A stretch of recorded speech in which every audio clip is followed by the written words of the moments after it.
As I am originally from Fort McMurray, Alberta, I decided to pick one of my favorite places to visit in the local area.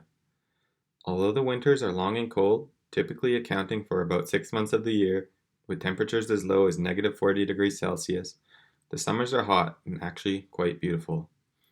One of my favorite places to go during the hot summers is Gregoire Lake Provincial Park, which is located about 30 kilometers southeast of the city of Fort McMurray. The park is located on the northwestern shore of the lake and is the only provincial park in the Fort McMurray area. In addition, the park contains a fair-sized campground and the best beach in the local area. I spent many days playing catch with a football in the sand, building sandcastles, and going for the occasional dip in the lake. I also enjoyed camping there, roasting hot dogs, and getting eaten alive by the aggressive northern Albertan mosquitoes. As a kid, I never really considered who lived on the land prior to the park being established. I sort of had the delusion that it had always just been Gregoire Lake. Upon doing some research, I learned that up until the 1940s, the park was actually referred to as Willow Lake.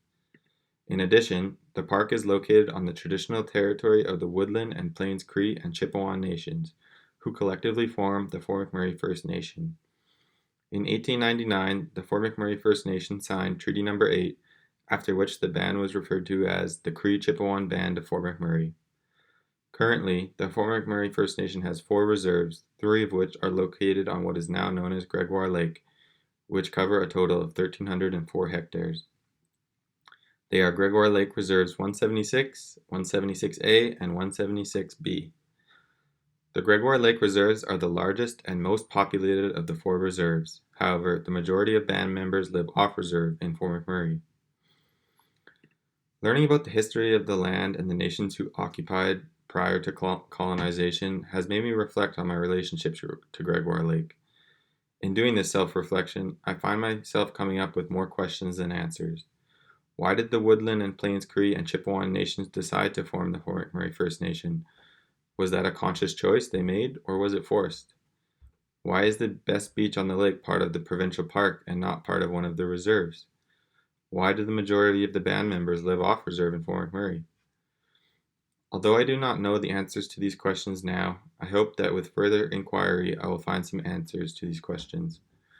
The process of researching the history of a place that I have so many fond memories of can be a little disrupting, but also very interesting and enlightening.